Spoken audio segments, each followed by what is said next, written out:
Indonesia dan India baru saja menandatangani kesepakatan strategis yang mencakup 5 bidang utama, salah satunya adalah kerjasama dalam pembuatan kapal. Kesepakatan ini mencerminkan hubungan bilateral yang semakin erat khususnya di bidang pertahanan dan industri maritim. Kerjasama ini menjadi bagian langkah signifikan bagi Indonesia yang tengah memperkuat kemampuan maritimnya sebagai negara dengan kepulauan terbesar di dunia. India yang telah membuktikan kemampuan membangun kapal perang dan kapal induk telah bisa menjadi mitra strategis yang cepat bagi Indonesia. Salah satu aspek penting yang menarik dari kesepakatan ini adalah sinyal ketertarikan Indonesia terhadap pembangunan kapal induk buatan India. Hal ini mengacu pada pernyataan pejabat tinggi di Jakarta pada tanggal 26 lalu yang menyebutkan bahwa Indonesia tengah mengevaluasi potensi tersebut.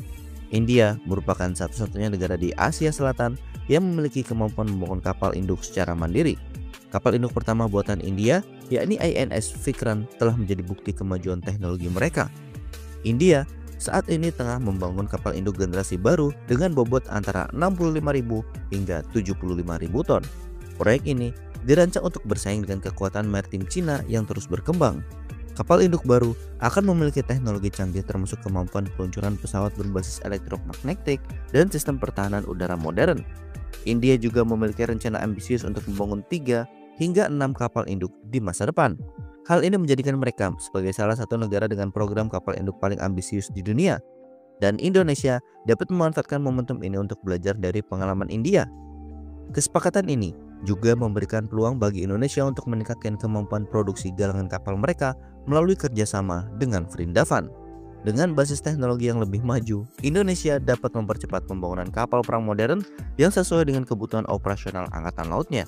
Selain itu, kerjasama ini dapat membuka jalan untuk pembuatan kapal-kapal besar seperti kapal perusak, frigat, atau bahkan kapal induk ringan. Hal ini tentu sejalan dengan rencana strategis Indonesia untuk membangun angkatan laut yang kuat sebagai bagian dari Global Maritime Fulcrum. Langkah ini tentu mencerminkan pendekatan pragmatis Indonesia dalam mencari mitra strategis yang sesuai dengan kebutuhan jangka panjang. Kerjasama dengan India memberikan alternatif menarik bagi Indonesia yang sebelumnya lebih banyak mengandalkan negara-negara barat ataupun Cina sekalipun. Selain itu, kolaborasi ini juga menunjukkan bagaimana kedua negara memanfaatkan posisi geopolitik mereka di Samudra Hindia untuk memperkuat hubungan pertahanan. Dengan India sebagai mitra, Indonesia berpotensi memperkuat posisinya di kawasan Asia Tenggara. Kemampuan India dalam membangun kapal induk modern dapat menjadi pembelajaran berharga bagi Indonesia untuk mewujudkan ambisinya sebagai kekuatan maritim regional. Selain itu, kerjasama ini juga dapat menciptakan stabilitas dan keseimbangan kekuatan di kawasan Indo-Pasifik yang saat ini semakin dinamis perkembangannya. Nah, bagaimana menurut kalian mengenai hal ini?